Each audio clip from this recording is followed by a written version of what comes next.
Ahora vamos a ver mapeos, ¿sí? Recuerden que dado un conjunto de números complejos y una función compleja, un mapeo sobre el conjunto S es el conjunto conformado por todos los elementos en C tales que W, esos elementos en C, son algún f de z para todo z en S. Entonces, yo lo que obtengo acá son los transformados de S, los transformados a través de la función f. Si uno tiene en diagramas de Venn el conjunto S, ¿sí? Tenemos acá los elementos z.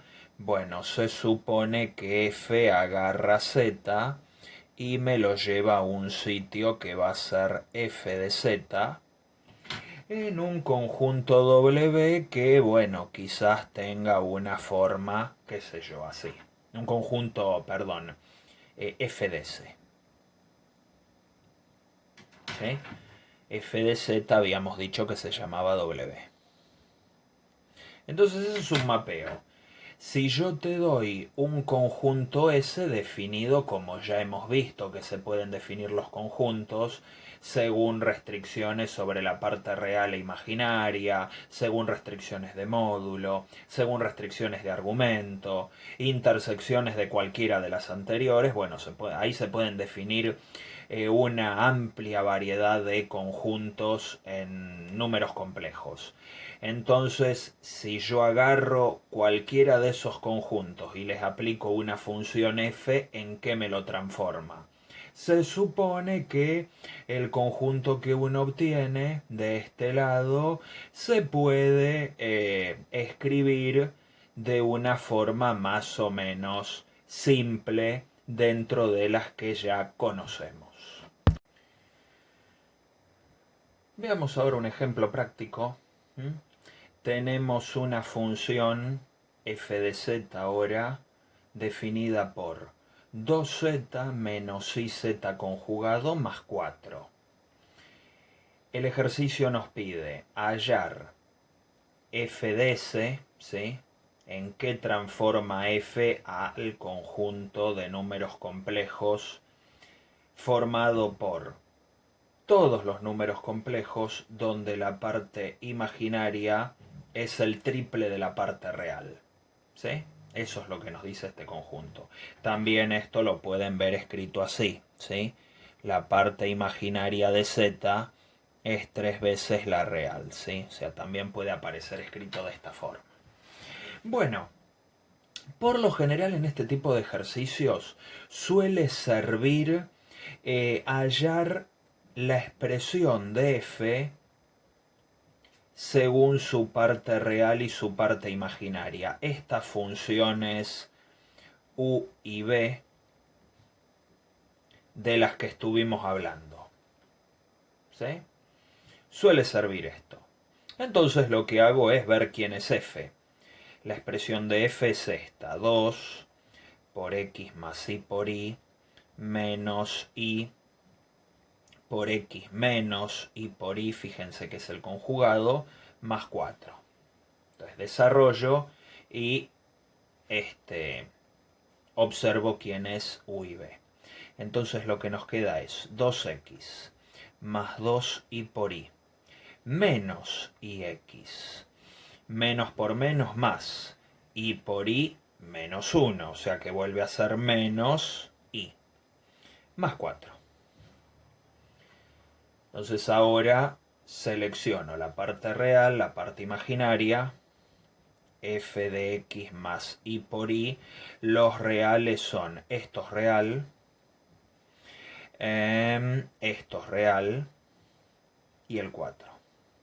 Eso sería u.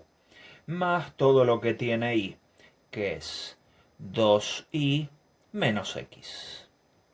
¿Sí? Estos dos son imaginarios. el resto es real, así que acá tengo B y acá tengo U. Esto es la utilidad que le damos a buscar la parte real y la parte imaginaria de este F. Ahora volvemos a la expresión de S. S, recordemos que era este conjunto, ¿sí? Bueno, se supone que cuando yo quiero evaluar F en algo de S, voy a tener algo así. Un elemento de S se tiene que poder escribir de esta forma, ¿sí? Pero bueno, como ya nos tomamos el trabajo de calcular quiénes eran U y B, entonces yo acá voy a tener U de x 3x más I por B x 3x. Acuérdense que estas eran funciones de R2 en R, ¿sí? Miraban a la parte real y a la parte imaginaria del número complejo como coordenadas en el plano R2. Entonces, seguimos. ¿Quién era U? Era 2 por el primero menos el segundo más 4. Eso era U según la definición que habíamos obtenido, ¿sí? Que la teníamos acá. 2 por el primero menos el segundo más 4. Entonces ahí lo tenemos. ¿Quién es B? B es 2 por el segundo menos el primero. ¿Sí? 2 por la parte imaginaria menos la parte real.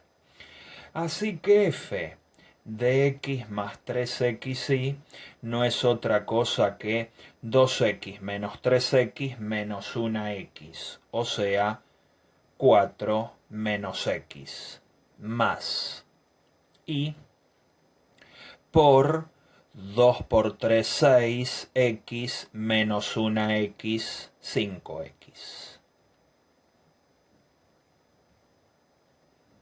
Y esto acuérdense que eran U y B. Ahora para concluir el ejercicio quiero ver efectivamente en qué se ha transformado el conjunto S al haberle aplicado la función f. Para ello tengo que en cierta forma cambiar mi sistema de coordenadas, hacer como una especie de cambio de variable, de tal manera de pasar del sistema de ejes cartesianos, ejes x e y o parte real de z, parte imaginaria de z, a un nuevo sistema que va a estar en función de u y de b, porque u y b eran las partes real e imaginarias de f. Acuérdense que yo al conjunto S lo estoy alterando con la función f. Bien, ¿quién es el conjunto S? Bueno, el conjunto S, más o menos,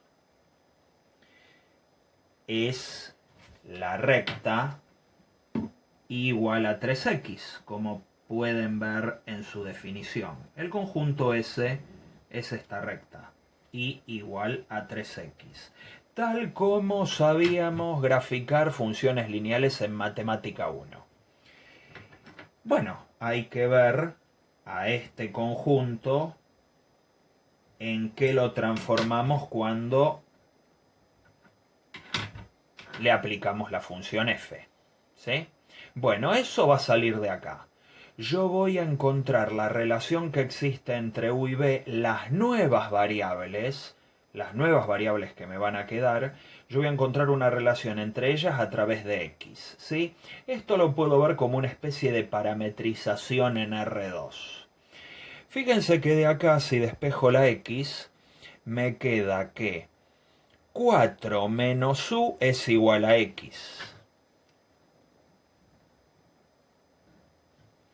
Con eso me vengo a la otra variable y tengo que b es 5 por x, pero con x esto.